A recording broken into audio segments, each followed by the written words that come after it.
This is the Nico Lagan Show. Frankly, motivation is bullshit. What you need is discipline, and your mindset is the difference between success and failure. Warning. Warning. This show contains explicit content. Listener discretion is advised. Real, raw, and shooting you straight. This is the Nico Lagan Show. And now your host, Nico.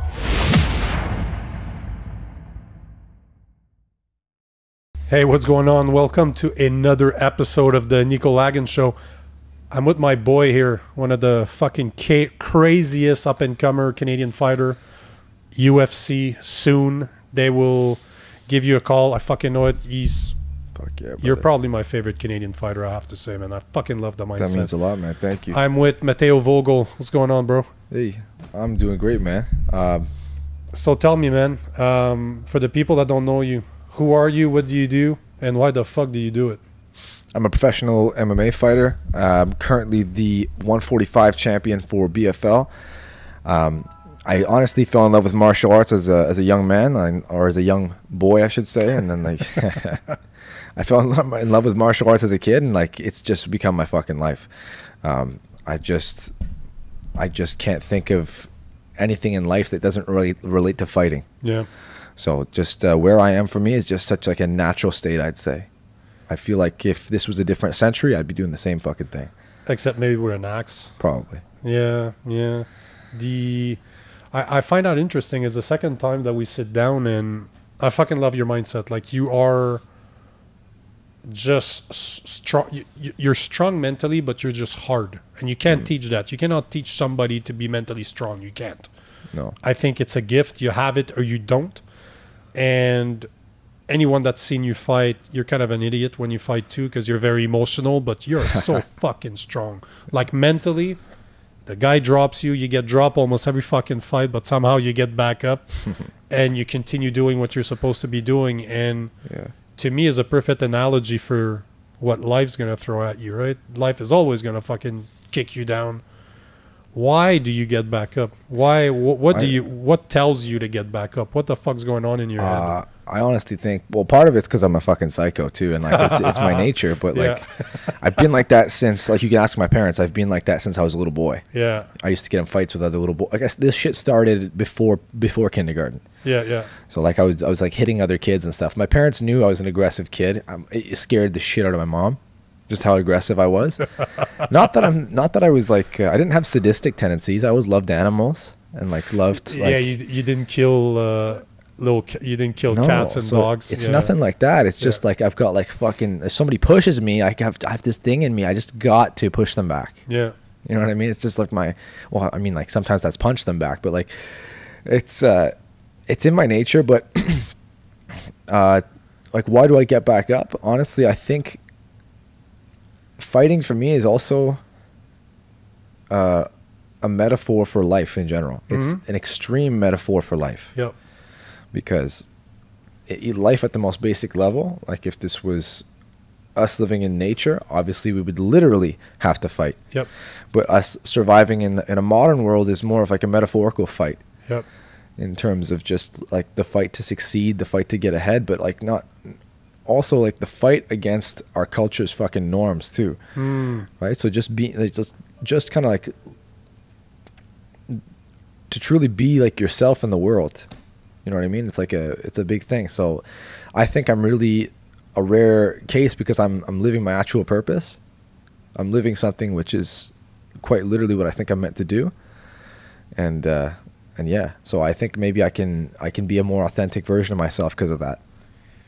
Why do you think, is that something we were talking about before we started recording, why do you think that the average man today is, let me rephrase that, because you were saying I believe there's a lot of feminine men nowadays, and you made a good point. Are they really feminine men? Is it in their nature? Because if that's what it is what it is. That's okay. It is absolutely. It's okay. It's okay to be a feminine man. It's who you are, and you see manly women. It's totally normal. Right. Some guys have less testosterone. Some women have more testosterone. Some women are very dominant. Yeah, absolutely. And if you were saying, I like the word nature. If it's in your nature, it fucking makes sense. Be who you are.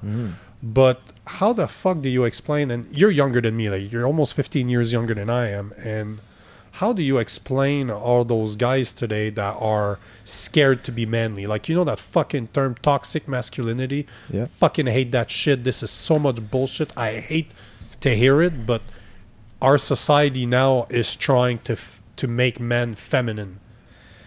And how do you feel about that? Because you're a 26-year-old. I think it's a combination of things. I think that there's a lot of misguided views on both sides.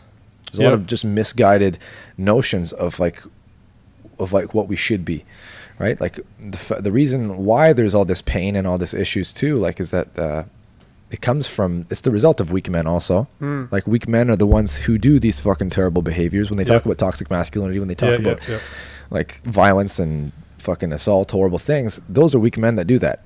That's a weak fucking characteristic. So like, their true beef should be with weak men. Yep. Because a real strong man doesn't do those toxic things. And that's not what fucking masculinity is. So it's like a popular thing right now to just demonize things that we say, are masculine. But in actuality, like, yeah, I think it's a combination of like young guys. They don't really know how to embrace their fucking true nature, like what they should be. Yep. And I don't mean like what a man should be. I mean like as what you as an individual are meant to be. So like, this is something I've been learning about a lot recently, just embracing your true nature. If you are a naturally feminine man, you should embrace that and be what you're meant to be. But we're being kind of pigeonholed into, as society became more balanced, right? As we kind of moved towards like the center, things became less fucking polar, right? Yep. So then like men are kind of like playing a role which they, I don't know, maybe don't, their nature, it doesn't align with their nature. You know what I mean? They're kind of forcing themselves into something that they're not. So you're like this inauthentic kind of being. I don't know. Maybe I'm just talking crazy talk. No, but I think you're absolutely right. I think that for some fucking reason, we've been vilified, and you're absolutely right. There's assholes everywhere.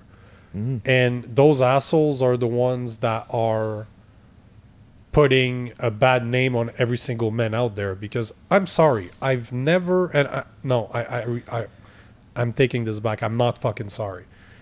I've never met a woman that had a brain on her, like a head on her shoulder, that accepted that she's a woman, and the woman energy, the female energy that she has, been with a weak man. Every single woman that I've seen that were not just educated in university style, but in life, that were wise, were always with very manly men, and they understood the type of energy that a man has, the type of energy that a woman has.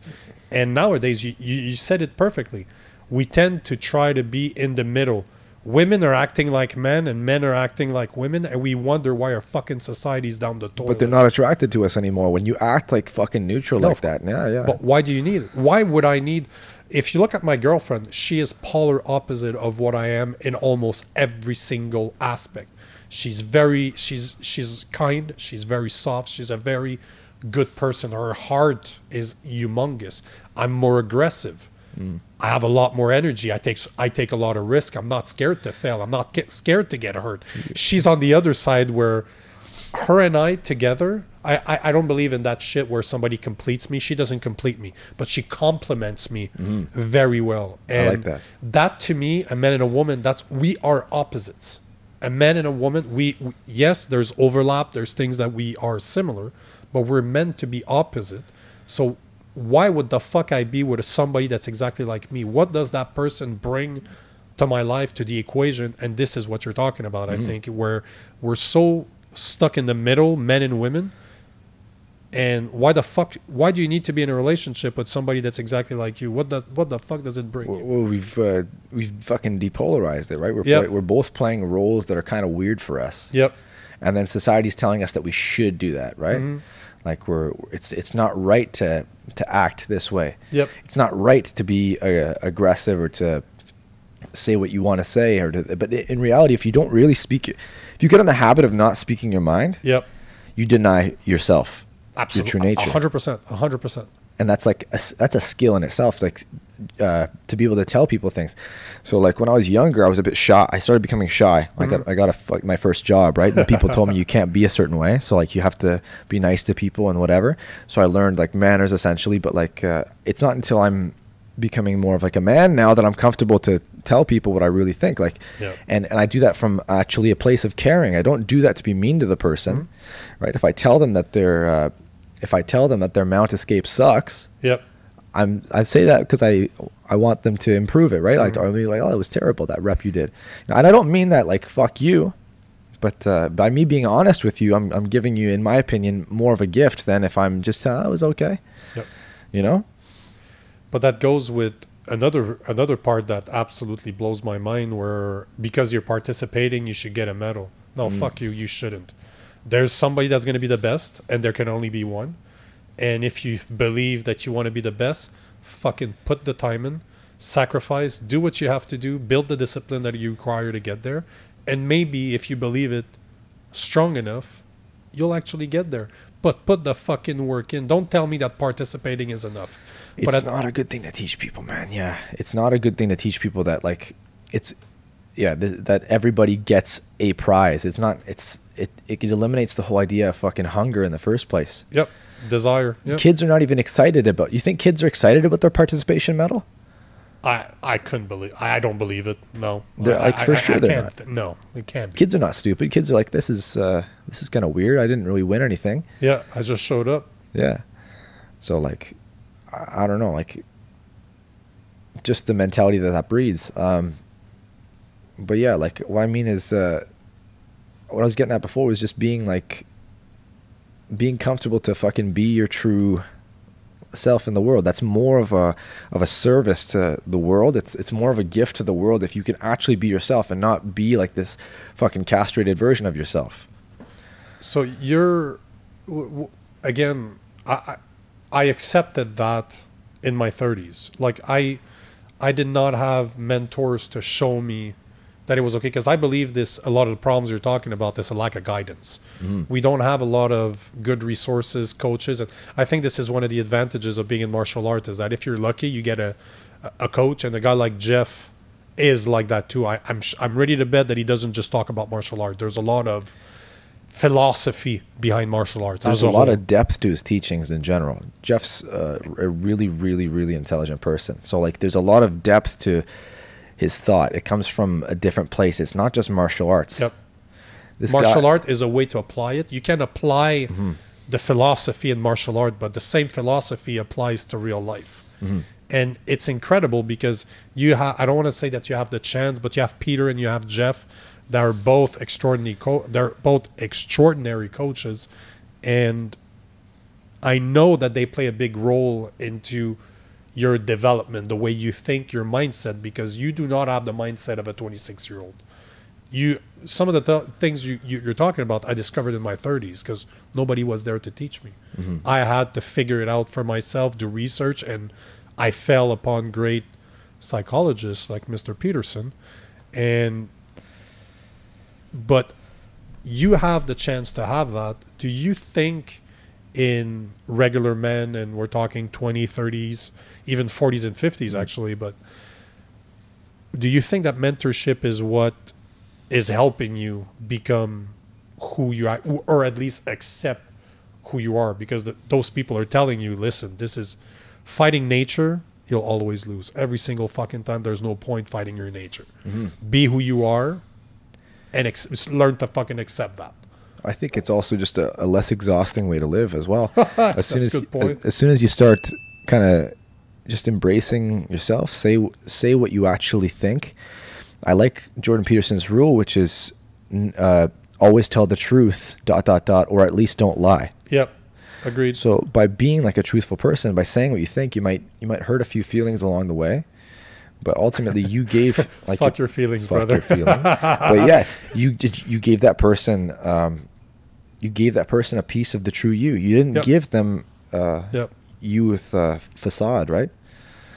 So yeah, and like maybe some of like the mentoring is part of it. Absolutely. Like I've got strong mentors. I've got people who, again, they're very much themselves. Yeah. Oh yeah. Jeff is very much Jeff. He is himself. He's not ashamed of being who he is either. Right. He's not going to apologize. Especially with me. himself. Yeah. I keep knocking over this stupid bottle. Especially with me. Yeah. Fucking like I get to see his true self. I get to see, like, mentoring is part of it, but I think not just mentoring, but role modeling. Yep. So the people you look up to, you know, my dad is a very outspoken guy. My dad says exactly what he thinks, to the point where it's like, you know, it's some people are like, whoa, damn, that's like confrontational.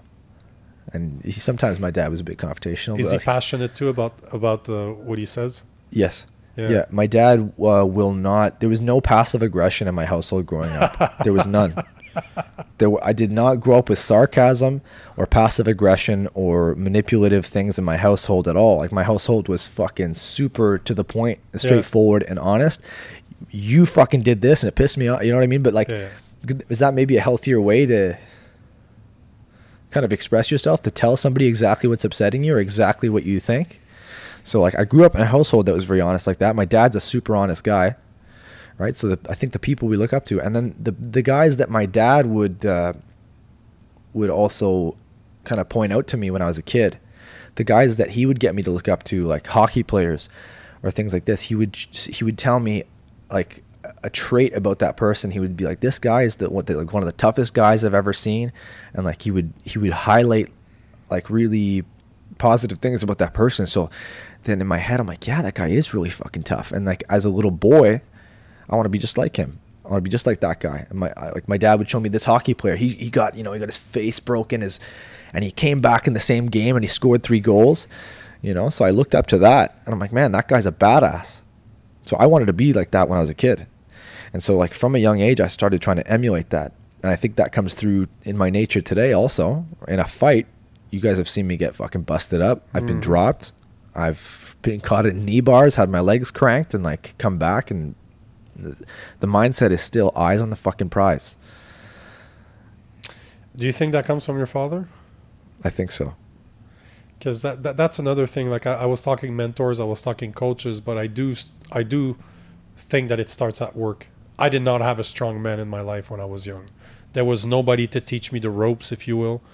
And that's something that I lacked. And unfortunately, as a man, naturally, this is something that you will do without even realizing. If you do not have mentors or idols or people to look up to, you will look for them. You will try to find them. And unfortunately, if you're like me and you're a teenager, you're fucking 14 years old, I don't know what a real man is. I don't know what a role model should be. So you start looking at all the wrong places. And it's amazing because today, if you look, again, another thing that society does, as a man, we don't have a lot of rights to our kids. If something happens, you have a kid with your wife, you get divorced, you lose, whatever happens between the two of you, you're separated. By default, she gets the kid. By default, she gets the kid. And if she doesn't want you to have him, you're gonna fight. You're gonna fight to see that kid. I've seen that happen with some people. Yeah, so many times. And I would be curious to see the statistics of troubled kids growing up with a single mother. Because I'm sorry, say what you will, and people will not like what I'm going to say. A woman cannot teach a boy to be a man. Nor can I, a man, teach a little girl to be a woman. I can't. If my wife dies and we have kids together and I need to teach a woman how to be, a girl how to be a woman, I will find strong women that I look up to fucking teach her. Absolutely. I think like just the impact that has on kids. Like, telling a kid something is one thing. Yeah. Because kids, you can tell them this, that, do this, do that, be like this, be like that. But it's like in one ear, out the fucking other. You try to tell a child to do something, they're in their own little world. They've been told by adults constantly things. Yeah. Right. So if I'm teaching my kids class and I'm telling them to be like this, be like this, be like this, the kids look up to me. I know that. And I try to be a great role model for them while I'm teaching that class. But one thing, especially with this generation, is like, if you want a kid to like to really want to be passionate about jiu-jitsu, let's say, I would show them videos on YouTube. I would show them high-level people like in that sport. I would show them like this appeals to them. They can see like footage. They can see. So how you'll notice like there's those kids who come in and they just like to. They're just doing an activity. They don't really care. They don't want to fight. Nothing like that. It's not really in them, and that's okay. They get their bit out of martial arts. But then there's those kids you see, they come in, they got that like that fire in them, and you recognize it. Yep. Like, this kid could be a beast. I wonder what he thinks of like this really cool YouTube highlight of jiu-jitsu. And then you see the kid's eyes light up, right? So you're not just telling him how to be good at jiu-jitsu.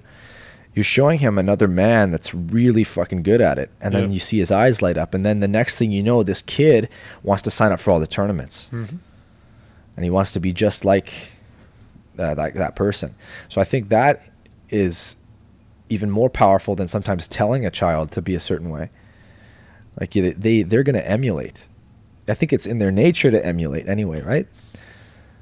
It's interesting what you're saying, because I'm ready to bet that you talked to Jeff and that's exactly what he saw in you. It could be, yeah. Same thing as Peter. I'm sure they saw something. They saw that spark somehow. It's very clever what you're saying, because you're developing a style of coaching, and this translates into regular life too. You can teach kids, if you have them, you can teach people around you, you can teach whoever you want to be passionate about something just by using visual stimuli.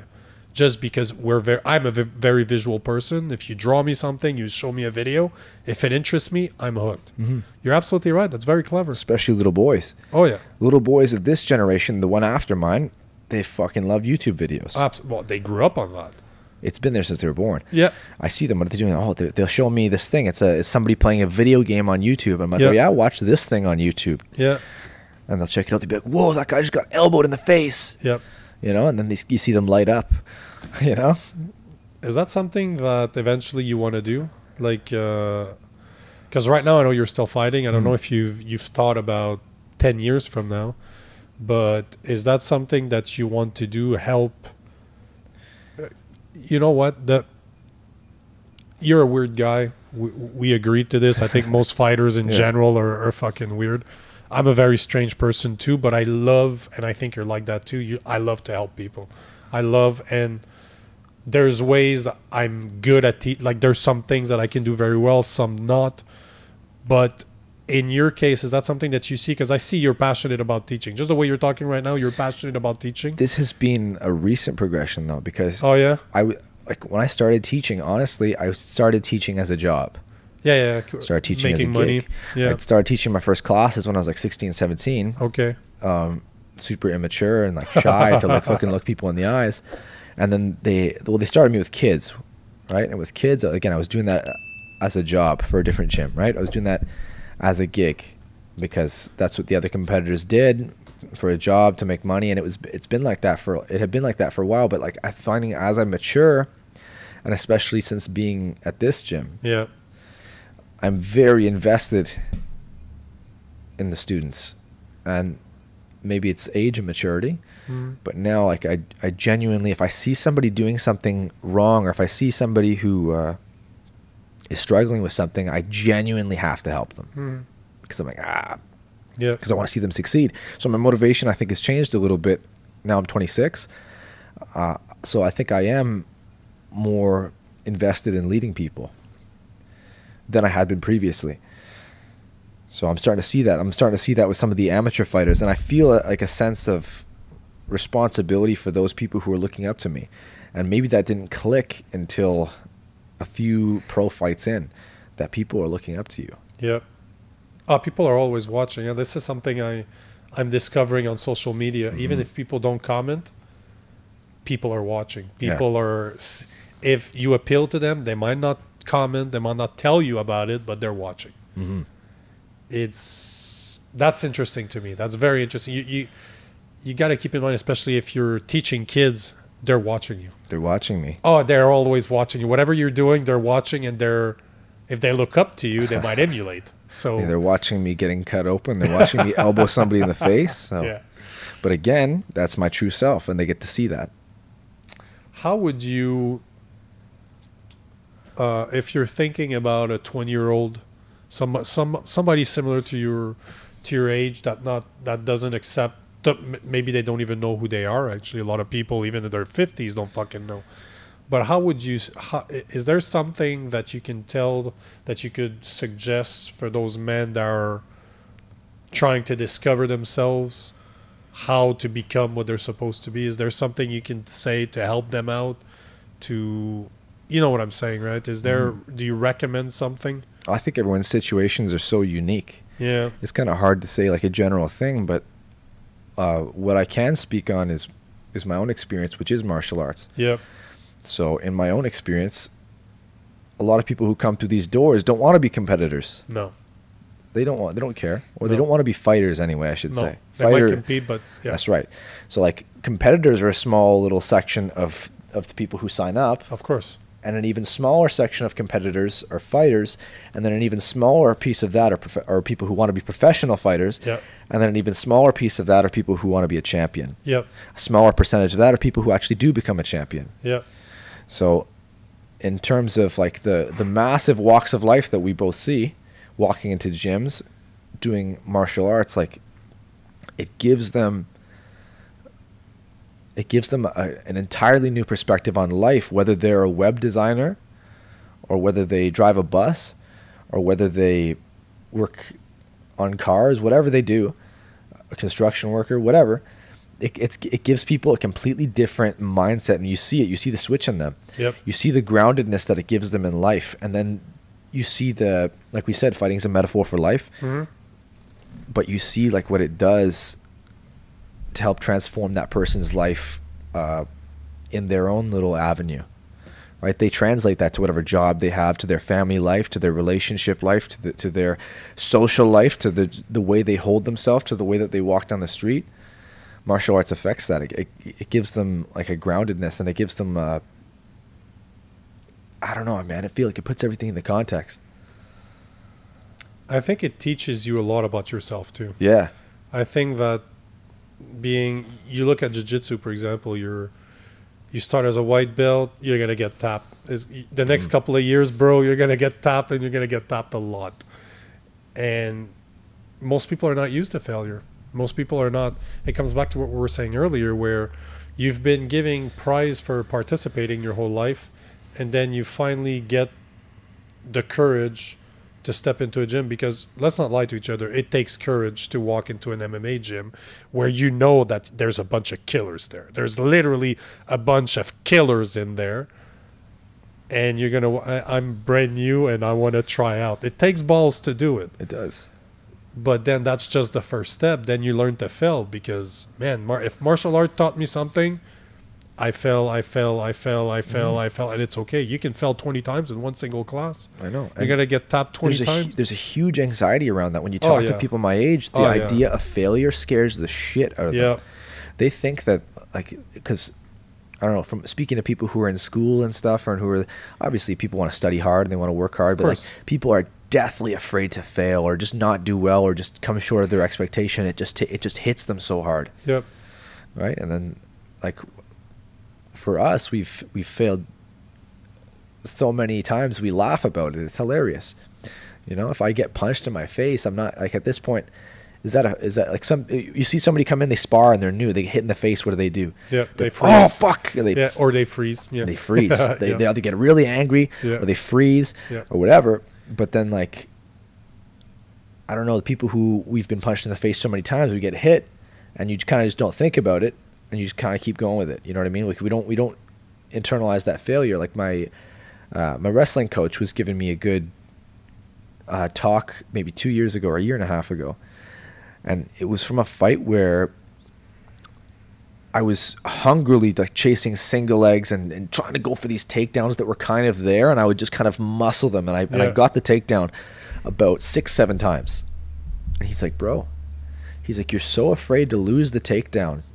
He said, but honestly, if it's not there, you have to, like, let it go. And then you only, the way wrestling works, he explained to me, is like, you do a lot of fakes, you do a lot of little setups, and then ultimately you exploit what's there. Yep.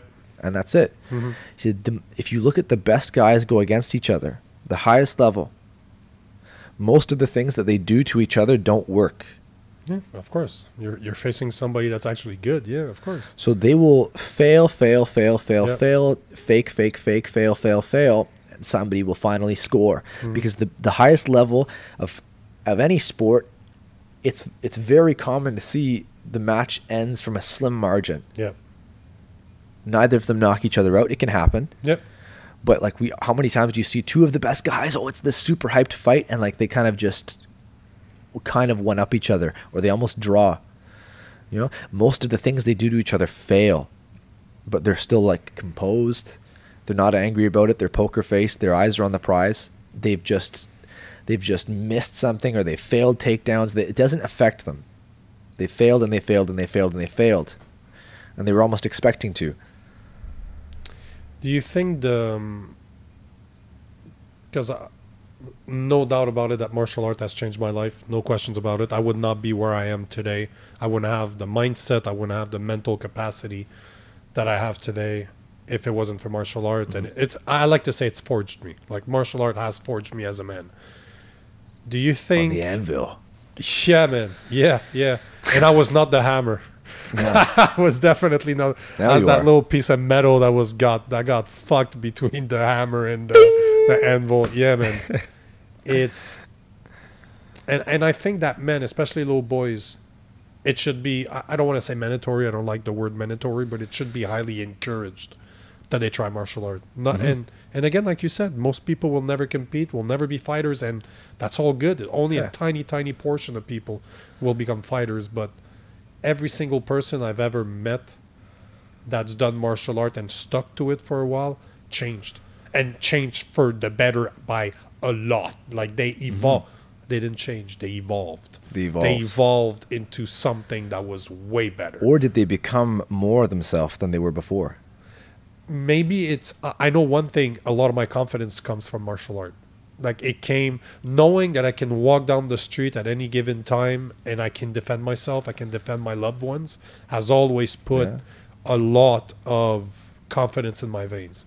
So did it change you, or did it make you more Did yourself? allow me to be myself. Yeah. Kind of. My mentality has evolved, but maybe all it did is, there's, if you look at a clay, that's somebody that does sculpture. He doesn't create something then adds up to it. He takes a massive block of clay and removes what he doesn't need, and what's left is the sculpture. So that's a great metaphor for people. Oh, okay. So maybe that's what martial art does. Maybe before you started martial art, in my case, in your case, you were just a big chunk of clay. And over the years, martial arts is just revealing what you truly are within that block of clay. You're absolutely right. Maybe that's what it is. You kind of get, I got like this theory, like you kind of get a look at yourself. You get a look at like who you really are. Like, there's what's that Freudian iceberg or whatever. Yep. Like there's the id, which is like all the animalistic kind of things, and like only a piece of it sticks out. But part of that is like our violent tendencies too, and like this is a piece of somebody that you don't actually get to see when you just say hi, how are you on the street to your neighbor or to your coworker or to your aunts and uncles and grandparents. Even you're not going to fight with them, right? But there's a certain level of just knowingness with each other we have now after we fought each other. So because I just saw what you're going to do when you're about to die, who else gets to see that side of you? That's what I was saying earlier. I think you get to see, not only are you showing that to your partners, but you're also seeing it to yourself. You're showing to yourself what you're actually capable of. Yeah. And this is why I fought. I didn't fight because I enjoyed the hurting people. I fought because I wanted to prove to myself I could do it. I wanted to see, are the techniques that I'm learning actually, am I really learning something, or is it just all show? Is it all bullshit? It works in the gym, but when I got somebody that's really trying to hurt me, is it working or not? So you like to test it? Oh, I'm all about testing every single technique in martial art. If I learn a technique, it's because in my head I can conceptualize a situation in which I would be in that situation. What would I do? I'm a striker. I love to punch people in the face. But I've been doing a lot of jiu-jitsu over the past couple of years, but always off my back. I don't care about the top position, because if I'm on top, I'm either elbowing you in the face, I know enough not to get submitted, or I want to get back up. But if I'm on my back, I want to get back up. This is what I'm learning. learning. Fixate more on that part. I've always fixated. Defense. Yeah, I fixate on what could happen in a real life. Because if you look at statistics, they say that 80% of fights, give or take, of regular fights will end up on the ground. Mm-hmm. So that means that I have a lot of fucking chances that it's going to end up on the ground. You should know what you're doing there. Mm-hmm. You know, I'm a very strong believer. If there's something I've learned over the years is, you know, a lot of people say that you should work on your weaknesses. I don't work on my weaknesses. Fuck my weaknesses. I don't give a fuck about them. I work on my strengths. My weaknesses don't help me. My strength do. So if I'm naturally good at something, I'm not going to try to get better at something else because I'm weak at it. Fuck that shit. I'm going to have a friend help me out. I'm going to hire somebody that's going to help me. I think about business. If I'm a weak businessman. I'm not a businessman. But what I am is a very creative person. So on a business side of things, I will create the product, and I got a buddy of mine that will make it happen, that will run the business. So you'd rather do work on what's already there. Why build it up? Why the fuck would I'll take the business example because it's happening right now. So I have a project that I've been working on for about a year that's just about to drop. I'm a very creative person. So I've been creating for almost the past year. But I'm not a numbers guy. I understand how business works, but it doesn't appeal to me. To me, running a business, I have no interest. I don't want to manage people. I don't want to run the numbers. I don't care. So I offered my friend, after working for a year, I'm like, you want to go 50-50 with me? I will create the ideas. I will come up with the products. You fucking run it. You deal with the marketing company. You deal with employees. You deal with all the back end shit because I don't want to do it. It doesn't talk to me. It's not one of my strengths. So why the fuck would I concentrate on my weaknesses when I can simply work on my strength and getting better at what I'm already good, but I could become extraordinary. Well, in a way, you did work on your weakness, though, by delegating it. In a way. I admitted. You at least acknowledged it. I think this is the biggest thing. I think this is the biggest. We don't like to say that we were wrong. We don't like to say that we're weak. We don't like to say that we have flaws. We don't like to recognize them because that means you need to look at yourself in the mirror and admit that you are weak. You are strong too, but you have a lot of weak side of you, and it's okay. As you said earlier, your true nature. You have weaknesses. We all do. Where my weaknesses are different than yours. But I still have weaknesses. But I stopped worrying about my weaknesses. I don't care about my weaknesses anymore. They're there. What can I do except acknowledge them? Okay, I can see that perspective. Yeah, I like to at least fucking know they're there. Yep. But I'm not talking. I think your eyes are saying because in fighting you have to work on your weaknesses. Maybe I'm thinking about it that way. And I think looking at your face, I'm guessing that's why. I think back to fighting. No. Yeah, no, but it's okay. It's as we were saying earlier. See, this is another point that I wanted to talk to you about because one of the things we were talking about earlier is you're not an average person. I know I'm not an average person either. Most people don't understand me. They never will, and I stopped caring. I stopped trying to explain myself, and that's what we were talking about earlier. People don't understand your dream to be a champion. They don't understand why you want that. They don't understand why you're fucking training like a madman even though you don't even have a fight lined up. You just fought. Talk to us. Why do you think that, you know what, let me ask you a question. Do you think that you need to be obsessed about your passion in order to succeed? I think to excel, yes. Not necessarily succeed. Some people can succeed by... Thank you.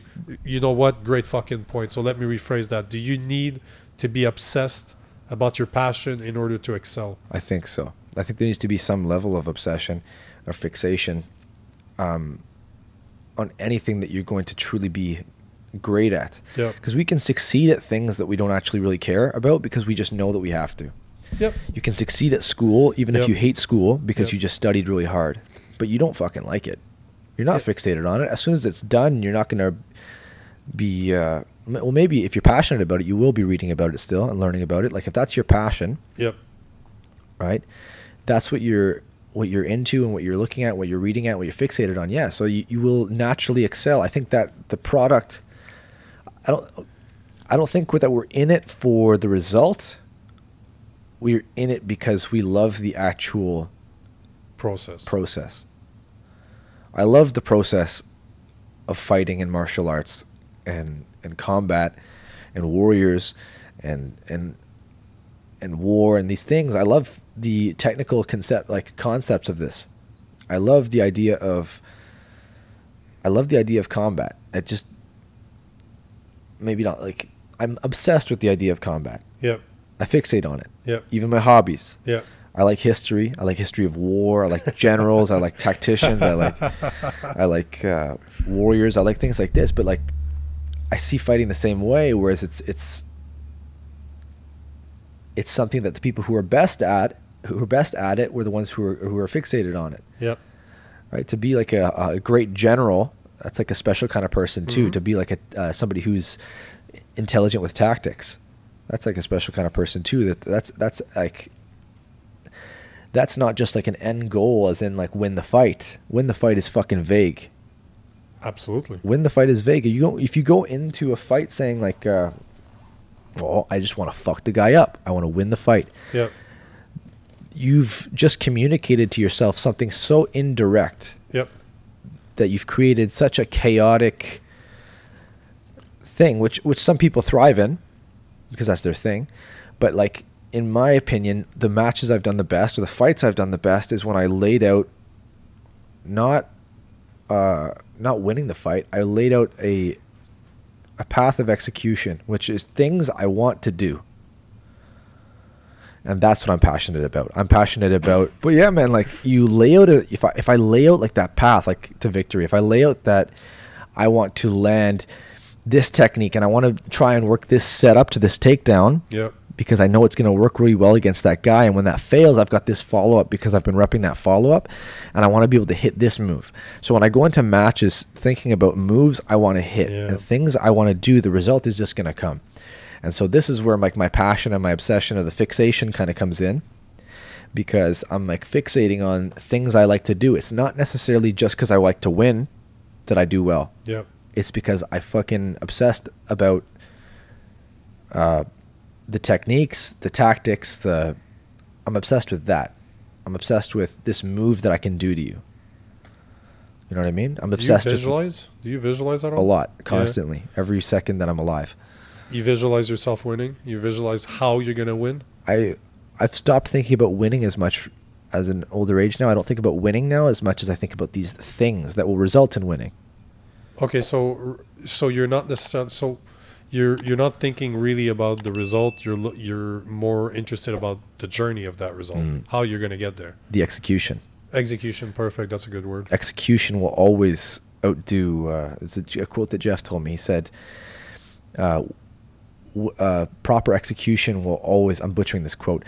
He said, "Execution will always trump the will to win." I think. Yep. So just because somebody wants to win doesn't mean they're going to. No. The person who has a clear path of how they're going to execute their victory is going to win typically.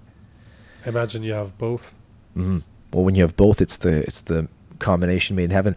I'll use as an example, if I wrestle with Ilya, I could want to kick his ass because I'm competitive. I could want to. Yeah, I'm not going to, by the way.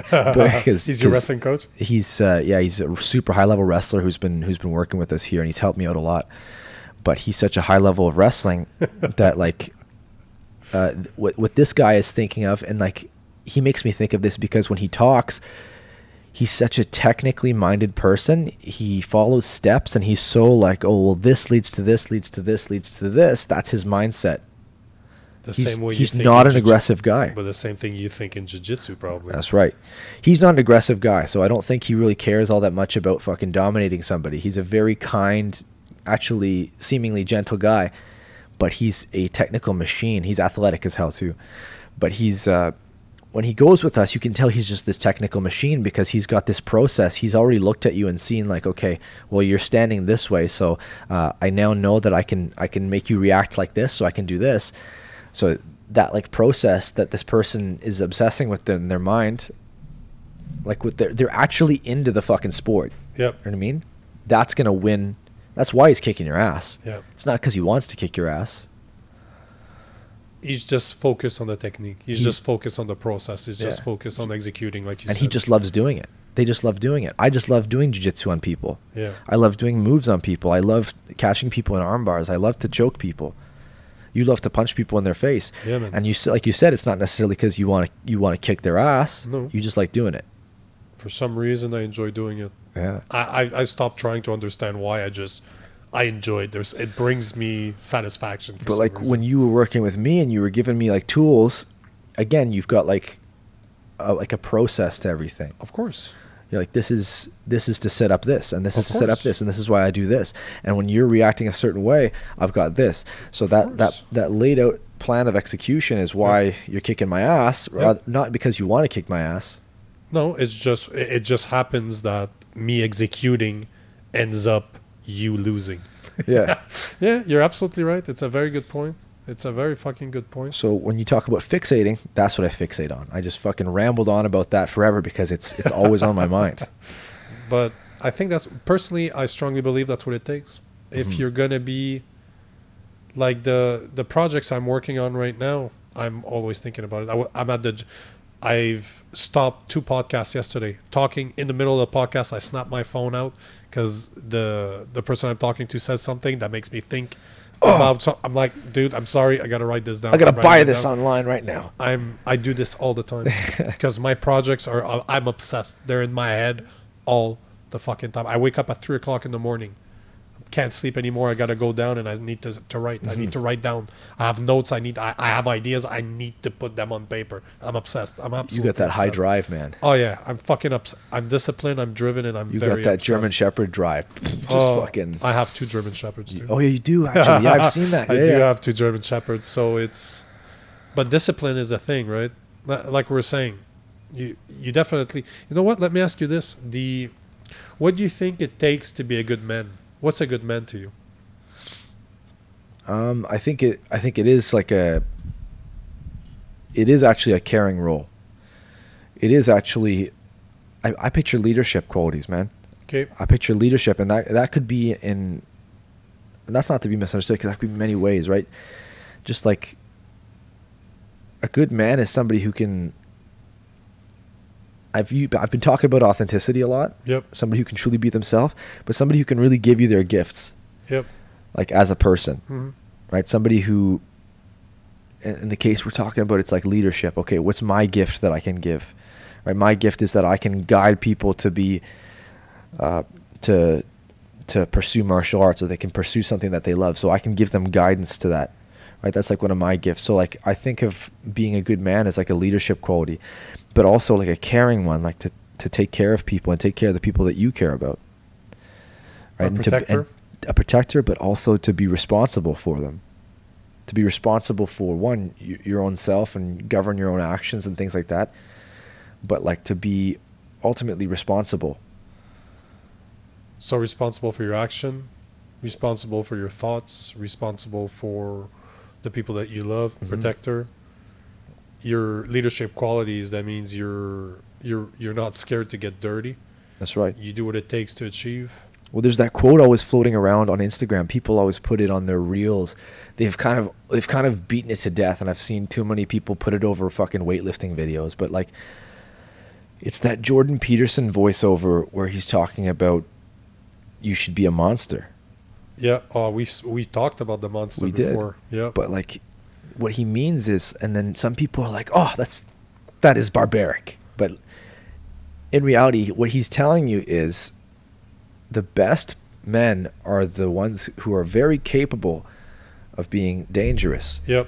We present a danger, and the reason why we're better is because we are voluntarily being kind and being caring and being loving. You can't say somebody is good just because they don't have the ability to do harm, because if they did, you don't know what they would do. Mm-hmm. They wouldn't even know either. This is another thing that Peterson talks about. It's a puppy is not good. It's just harmless. Having a bad man under control can make him a good man. We all have bad side. I have sadistic. I do have. There's some. If you hurt me, I can be very sadistic. Like I have to restrain myself in a lot of things that I'm thinking. Don't act. Shut the hell up. Don't do what you're thinking about doing. This is not gonna get anywhere. Yeah. But those tendencies can be unleashed if they need to. Somebody walked into my house. It's middle of the night. I live in the woods, bro. There's no police office. There's no police where I live. I have to protect myself. I have to protect my girlfriend. Yeah. What I will do to protect my girlfriend is not something I would do normally, but I will unleash it if it needs to be there. Mm-hmm. But I put, I think last time we spoke, we said it's like putting a leash. You put a leash and a collar on the monster, it's tied to the house. It's not going anywhere. But most of the time. But every now and then, you get to just unclip that leash and just let that monster do what it's supposed to do. Yeah. But you need to know what you're capable of, and that's what martial artists taught me. Well, and it's not necessarily that you're hiding part of yourself either, because you're not hiding it. You don't need it. You don't need it all the time. That's right. You don't need to be that. But like I like that. I like the analogy of you talk about the monster on the leash, but like if you look at like a great dog, a German Shepherd is a great dog. Yeah. Most of them are some of the best dogs. Yep. And they are that way because they've been brought up a certain way, but it's also in their nature. They're loving, they're kind. Yep. They're good. But if they wanted to, they can fuck you up. Very athletic. They can be very aggressive. They're very athletic. They can be bad. But yeah, absolutely. With the right nature, yeah, they in their core are very good. Yeah, absolutely. But there is a possibility of bad. They can be dangerous. They have the capacity for it. Oh yeah, absolutely, absolutely. But the only thing keeping it under control is their nature and their training, obviously. Yeah, and themselves. Like I think they're. I don't know for dogs if they're aware, but at least for you and I, what keeps you and I in check is the fact that we know who we are, mm-hmm. and that part of us is under control. It's a control, but you have to know that it's there. You have to not nurture it, but kind of get to know that side of you, because it is part of you and it's always there. Yeah. And you don't want to lose control. That's one thing you never want to do. If that part of you gets released, it's on purpose because there's something that requires. But that's also a very unmanly thing to do. To completely have no control of yourself. Oh, to have no control of yourself is a very unmanly thing. Of course, you let your emotion run you. Mm-hmm. Absolutely. So when you see guys who are you see a lot of guys nowadays are acting in a certain way. They're high in feminine emotion. Absolutely, emotion. They're very emotional. But the way that plays out is it's kind of an ugly thing because they're not acting like a man. They're acting in a very fucking hostile way. Yeah. You know what I mean? And like we all I can see pieces of this in myself sometimes. Like sometimes I lose control. We all lose control sometimes. You're not perfect, man. Yeah. But ultimately, like I think to seek to be that that rock, you know what I mean? That unbreakable thing is ultimately what like makes you a good person. It's your intention. It's like what you're seeking to be. You're seeking to be good. You're seeking to be this strong pillar, but for your community, for your people, for your family, for your girlfriend, for your mom, for your dad, for your kids, students. For your students. Very well said, man. We've been going on for like 54 minutes. Damn. Yeah, man, it goes by fast.